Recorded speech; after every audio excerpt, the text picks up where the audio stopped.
distribuição espacial da renda no Brasil. Esse é o tema de hoje do seu Agenda Econômica. Quem está conosco é o professor Júlio Miragaia.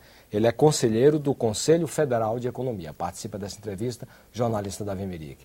Professor, eu queria fazer uma pergunta assim. Essa questão, por exemplo, antes da gente entrar nas áreas de estagnação, por que a renda, há uma política, a gente sente isso no Brasil, é sensível na área econômica, quer dizer que existe uma política de desconcentração da renda pessoal e a gente não sente essa mesma política, essa mão, né, atuando sobre a renda espacial. Por que falta essa coisa no Brasil? O que acontece é que, não de hoje, né, houve um abandono por parte de sucessivos governos dessa temática da distribuição espacial da renda, né?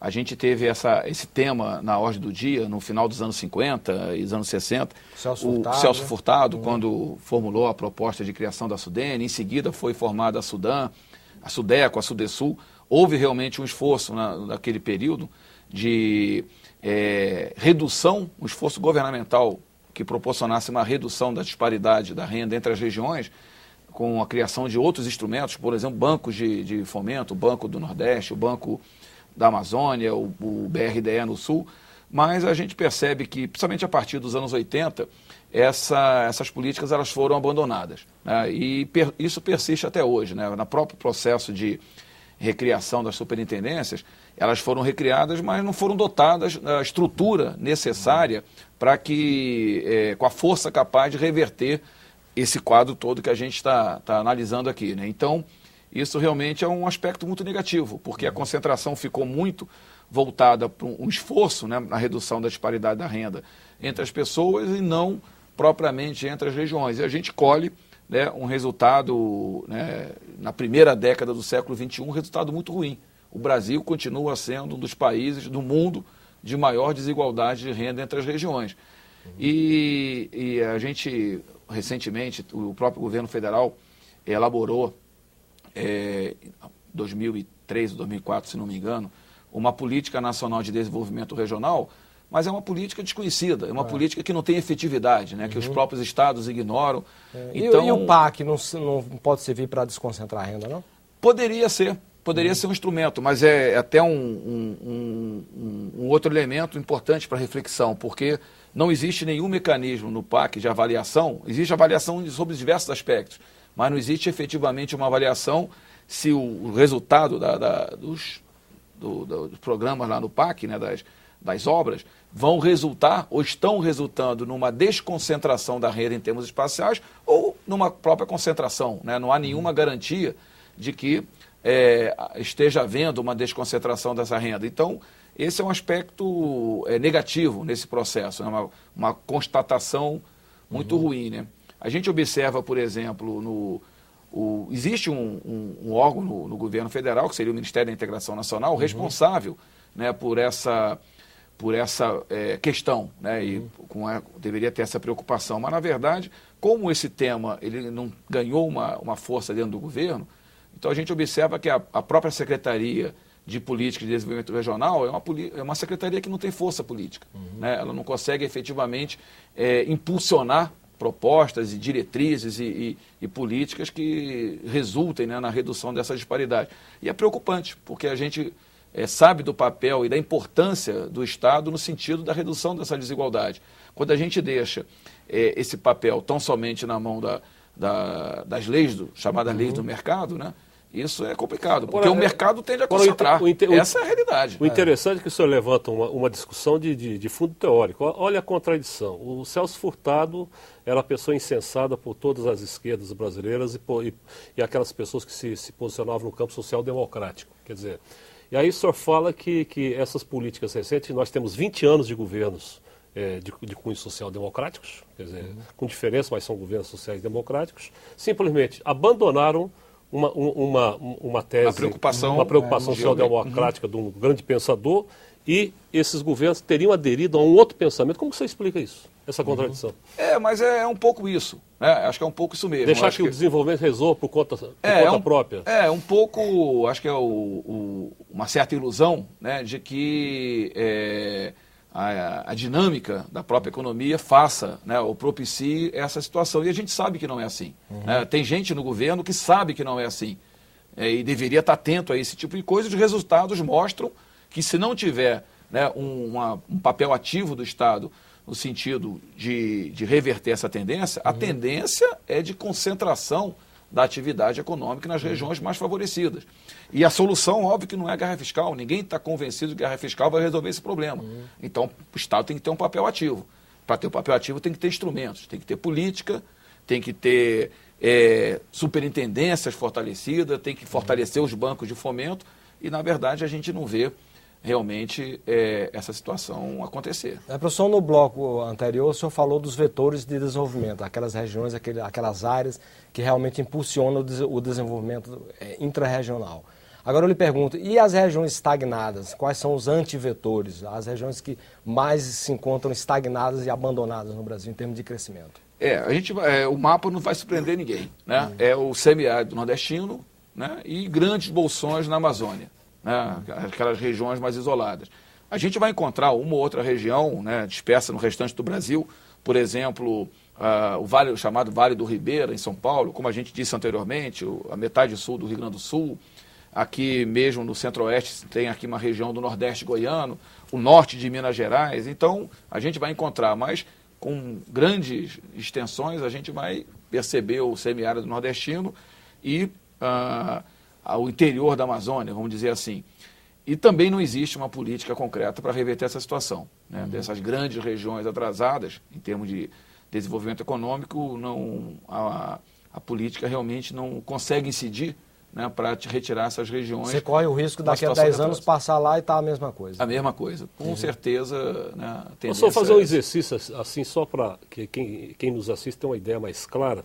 Os polos mais ricos e os polos mais pobres de cada região. Por exemplo, no Sudeste, quais são os polos mais ricos e os polos mais pobres da região Sudeste? Normalmente, os mais ricos são as cidades industriais, né? Pontuam em todos os casos. Aí vai encontrar o polo de Campinas, né? O polo de São José dos Campos, Volta Redonda, Uberlândia, né? Então, via de regra, são as cidades industriais. Situação similar da região sul, né? Onde tem e no Sudeste, os mais pobres? E no Sudeste, os mais pobres? São algumas áreas, né, onde se pratica, aí são áreas não industrializadas e onde a agricultura praticada é uma agricultura arcaica. Né? Por exemplo, o norte e o nordeste de Minas Gerais, o famoso Vale do Jequitinhonha e Mucuri. Né? É uma agricultura de baixa produtividade, não tecnificada. Isso, né, vai acontecer também em próprio São Paulo. Hoje a região mais pobre de São Paulo é o oeste de São Paulo, que tradicionalmente tinham como base a atividade pastoril. Prudente, por exemplo, Prudente? Não. Regiões polarizadas, Presidente Prudente, Araçatuba, né, são as regiões mais pobres, muito embora estejam passando agora por um processo de transformação de uma atividade principalmente pecuária para atividade de cana-de-açúcar, né, produção de açúcar e etanol. E aí a gente não sabe ainda, até porque é um processo recente, a gente não sabe a repercussão, mas ainda é a região destacadamente menos industrializada de São Paulo. Então, isso vai acontecer muito, né? No centro-sul do país, a regra é essa, onde você tem uma indústria, quão mais desenvolvida e mais dinâmica, moderna essa indústria, mais desenvolvido é aquela região. Pelo estudo do COFECON, qual seria na região sul essas áreas mais ricas e mais pobres? Vai ser as metrópoles, né? Curitiba, Porto Alegre, as grandes regiões industriais de Santa Catarina, de Joinville, Blumenau, Itajaí, no Rio Grande do Sul, região de Caxias do Sul, é a região, inclusive com PIB per capita superior de Porto Alegre. No Paraná, além da região metropolitana de Curitiba, tem a região de Londrina, a região de Cascavel, as cidades, né, que polarizam a atividade industrial e que tem a atividade agropecuária moderna, né, são aquelas cidades, Chapecó, oeste de Santa Catarina, é um grande, importante polo da agroindústria, né, essas cidades tendem a ter um PIB per capita mais elevado. Eu ia, vamos dizer, em situação mais dramática. Deu uma cidade, por exemplo, da região sul, que está numa situação muito difícil. O senhor já falou do sul do Rio Grande do Sul, mas qual cidade que representaria uma situação com muita dificuldade. Porque a gente analisou, né, Davi, as regiões, a gente não tratou propriamente de município, né? Então a gente analisou as regiões estaduais de planejamento. Então, por exemplo, para não ficar só no exemplo do Rio Grande do Sul, tem o centro-sul do Paraná também é uma região que apresenta problemas, né, de desenvolvimento. A região ali um pouco abaixo de Ponta Grossa, né, avançando em relação ao sudoeste do estado, é uma região que tem um grau de desenvolvimento bem abaixo da média do estado.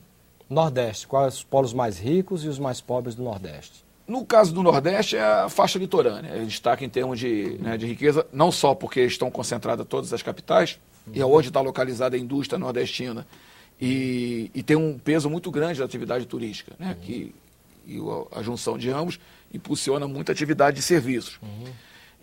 Aí você tem alguns polos importantes no interior. Juazeiro, né? Pois é, tem Petrolina Juazeiro, tem polo de Campina Grande, que tem um grau de desenvolvimento grande, a região de Campina Grande. A região de Mossoró, né, ela teve um crescimento muito grande. É interessante, né, esses movimentos, a própria região de Caruaru, a região do Cariri, no Ceará. Você tem algumas regiões onde o desenvolvimento foi bastante forte no Nordeste.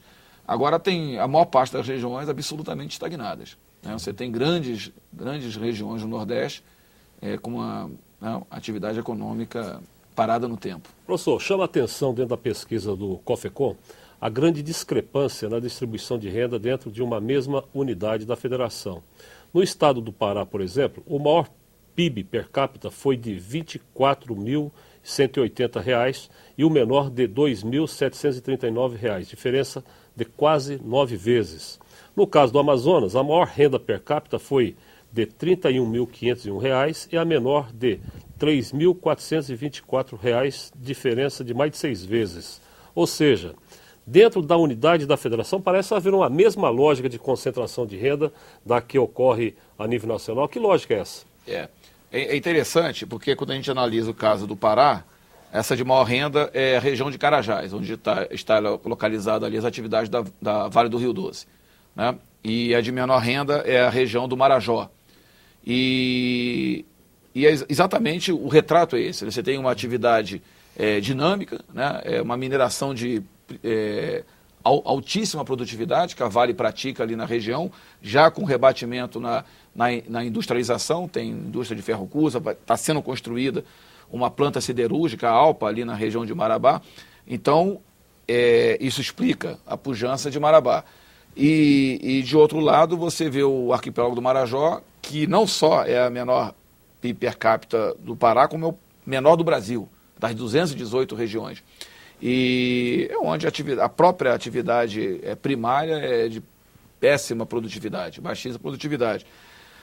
O mesmo acontece no Amazonas, né? Estamos falando aí essa de maior renda, na verdade 21 mil, que é a Zona Franca de Manaus, em relação a uma região ali do Alto Purus, né, baseado no extrativismo vegetal. Isso é muito comum, né, essa disparidade exatamente nas regiões, nos estados menos desenvolvidos, né, os estados mais periféricos. E a mesma lógica, Davi, que eu estava falando anteriormente em relação, né, no cenário global. Quanto mais desenvolvido o país, menor tende a ser a disparidade entre as regiões. Né? Então, no Brasil, a mesma coisa, você vai ter essa disparidade menor em Santa Catarina, no Rio Grande do Sul, nos estados do Sul, principalmente, Paraná, e mais acentuada no Norte e no Nordeste. Porque, como você tem uma base muito grande de regiões pobres, né, quando você tem uma que se destaca, é aquilo que a gente chama na verdade, é como se ela estivesse fora daquele contexto, né, a chamada economia de enclave. A Zona Franca é exatamente isso, né? Dentro de da imensa Amazônia Ocidental, né, tem uma região, uma indústria moderna, né, indústria de motocicleta, eletroeletrônica, e numa situação onde predomina o extrativismo vegetal. O mesmo vale na região de Carajás, de Marabá, onde você tem uma atividade mineral, né, ultramoderna numa região muito pobre. Então, não é uma situação nada interessante, né, ter um quadro desse. Você ter algumas poucas regiões com grau de desenvolvimento acima, inclusive, do padrão do centro-sul do Brasil, né, no mar de estagnação econômica. Mas, professor, falando em termos históricos, quer dizer, nos anos 50 nós tivemos essa preocupação de desconcentrar a renda do país. Né? Houve aí o Celso Furtado, inclusive a partir do Formação Econômica do Brasil, aquele livro que abriu aí muitas mentes, até para essa questão do desenvolvimento do país como um todo. Foi a nossa Bíblia. A nossa Bíblia, né? Todos que estudamos economia, esse livro aí era, no Formação Econômica do Brasil, era a Introdução à Economia, era o livro básico, que se começava a estudar economia por aí, né? Quer dizer, eu lhe pergunto, o que não deu certo naquele modelo, naquela vontade de fazer um desenvolvimento mais harmônico no Brasil? Bom, acho que a primeira resposta para isso foi, infelizmente, a ascensão da ditadura militar no Brasil, né? Eu acho que isso aí teve um peso grande naquele processo que havia, de fato, né, essa preocupação e essa vontade política, e acho que a ditadura militar, ela, de alguma forma, ela coíbe, né, inclusive o processo todo de discussão que estava em curso, né, referente a isso tudo. Depois, com os regimes civis, tivemos a oportunidade de retomar aquele momento, né? Mas, infelizmente, isso não aconteceu, né? Porque coincidiu a volta do regime civil com a ascensão do neoliberalismo no mundo inteiro, né? Foi o período de... Carta de Washington, né? O consenso de Washington, Reagan, Margaret Thatcher, aquela coisa toda. E aí, né, aquilo que eu estava dizendo no início, né? Não, agora as forças de mercado resolvem, o Estado não tem nada o que fazer. E a gente vê o resultado disso, né? O Estado tem muito o que fazer, não tanto na questão da distribuição da renda entre as pessoas, né, mas também na distribuição da renda entre as regiões. A ausência do Estado é um problema nesse caso. Vou pegar emprestado alguns conceitos que talvez nem tem muito a ver, revolução e evolução. A revolução é no sentido de tentar antecipar o futuro. Você sabe uma coisa que vai demorar muito, então vamos organizar recursos e vamos queimar etapa e puxar o futuro muito mais rapidamente. E a evolução é achar que o futuro, vamos estabelecendo pequenas medidas, tal, e o futuro vem de qualquer jeito, tal. Nesse contexto, o senhor acha a situação nossa hoje, se nós deixarmos que a evolução siga normalmente, sem nenhuma política de desconcentração, esse tipo de coisa, quanto tempo o Brasil poderia chegar, eu não sei se é possível fazer esse exercício de futurologia, sem nenhuma medida de fazer o equilíbrio regional, tal, quanto tempo o Brasil demoraria para equilibrar as regiões? E se tivermos uma política mais radical, no sentido de trazer o futuro para perto, qual seria esse tempo também? É possível fazer esse raciocínio? Eu acho que se não tivermos políticas voltadas para isso, Davi, acho que vai levar muito tempo. Não sei exatamente quanto, mas eu contaria em décadas, né, para superar esses contrastes que a gente está observando aqui, né? Eu acho que não tem bola de cristal para dizer exatamente quanto, mas levaria muito tempo e talvez não chegássemos a nenhum resultado positivo. Poderíamos chegar numa mesma situação. Essa talvez seja a constatação. Um país esgarçado, né? Poderia chegar a um país esgarçado. Pois é. Então, quando a gente observa, por exemplo, a Europa, e a gente está vivendo uma situação na Europa hoje de crise, né? Crise muito forte, exatamente envolvendo países que ingressaram na União Europeia para exatamente se aproximar do padrão de vida, né, e de renda dos países centrais da Europa, mas a Europa fez um esforço nesse sentido. A Europa fez um esforço, mesmo nesse período de predomínio do neoliberalismo, a Europa fez um esforço, né, com o Fundo lá de Desenvolvimento Regional, o FEDER. Houve efetivamente uma distribuição de recursos em direção à Espanha, Portugal, Grécia, Irlanda. Se eles estão em crise hoje, não é exatamente por essa razão, né? É porque, de alguma forma, eles extrapolaram um pouquinho, né, as possibilidades que talvez um certo deslumbramento, né, tenha acontecido junto a esses países. Mas se a gente olha no retrovisor e vê a situação de 30 anos atrás, hoje a relação entre o nível de vida da Alemanha e da Espanha, por exemplo, é muito mais próximo do que havia 30 anos. Isso tem a ver com a política que foi impulsionada naquele continente. Então, eu acho que é um exemplo positivo que o Brasil poderia seguir. Professor, nós estamos terminando o nosso programa. Eu queria que o senhor apontasse, pelo menos rapidamente, assim, qual é o melhor começo para se promover no Brasil, de fato, uma redistribuição da renda espacial. Eu diria que o começo seria resgatar as ideias, né, daqueles teóricos que há 50 anos atrás colocavam essa como uma questão importante, né, não uma questão secundária importante. A partir desse entendimento, e a gente no governo que tem essa percepção, fortalecer o Ministério da Integração Nacional, fortalecer a Secretaria de Política e Desenvolvimento Regional, fortalecer as superintendências regionais de desenvolvimento, ter um olhar para dentro de cada estado, que a disparidade não se dá apenas entre as macro-regiões, mas se dá também intra-estados, né, a partir do momento, e colocar isso na ordem do dia, colocar isso como uma questão importante de governo e de Estado. A partir dessa percepção, eu acho que a gente começa a trilhar o caminho de, num futuro próximo, ter um quadro não tão ruim quanto a gente tem hoje. Quem quiser ter acesso ao estudo do COFECON, como é que deve proceder? Está na página do Conselho Federal de Economia e pode nos escrever que a gente vai ter todo o prazer de enviar o documento. E o Agenda Econômica fica por aqui. Se você tiver críticas ou sugestões ao nosso programa, entre em contato conosco pelo nosso portal www.senado.gov.br/TV. Você poderá também fazer download ou cópia deste e de outros programas da TV Senado. Nós agradecemos a entrevista e as informações que nos foram prestadas pelo professor Júlio Miragaia, que é diretor de Gestão de Informações da Companhia de Planejamento do Distrito Federal, Codeplan, e conselheiro do COFECON. Nós agradecemos também a participação do jornalista Davi Emerick. A você de casa que nos acompanhou, muitíssimo grato pela sua audiência. E até o próximo Agenda Econômica. Até lá.